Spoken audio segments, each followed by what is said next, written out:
17টা ম্যাচেরই খেলা তখন শেষ, চলছিল কেবল রিয়াল মাদ্রিদ আর বেনফিকার ম্যাচ। ঘরের মাঠে ৩-২ গোলে এগিয়ে পর্তুগিজ ক্লাবটি।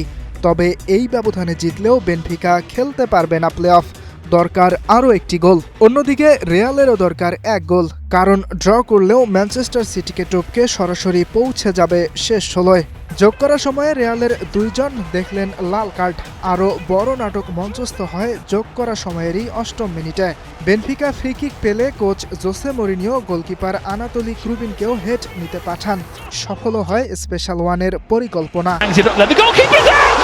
4-2 গোলে জিতে মার্সেইকে পেছনে ফেলে 24তম দল হয়ে প্লে অফে জায়গা পায় বেনফিকা।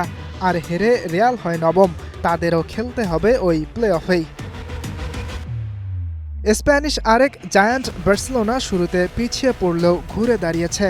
নিজেদের মাঠে কোপেনহেগেনকে 4-1 গোলে হারিয়ে জায়গা করে নিয়েছে সরাসরি রাউন্ড অফ 16-এ।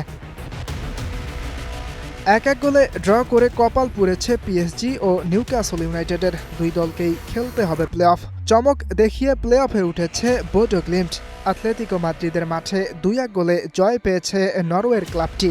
শেষ ম্যাচডেতে সবচেয়ে বড় জয় পেয়েছে লিভারপুল, কারাবাখকে হারিয়েছে 6-0 গোলে। কাইরাত আলমাতিকে 3-2 গোলে হারিয়ে 8 ম্যাচের 8টিতেই জয় নিয়ে শীর্ষে থেকে লিগ পর্ব শেষ করেছে আর্সেনাল। সরাসরি শেষ 16তে খেলবে Arsenal, Bayern Munich, Liverpool, Tottenham, Barcelona, Chelsea, Sporting CP ও ম্যানচেস্টার সিটি। 9 থেকে 24 নম্বরে থাকা দল খেলবে প্লে অফ।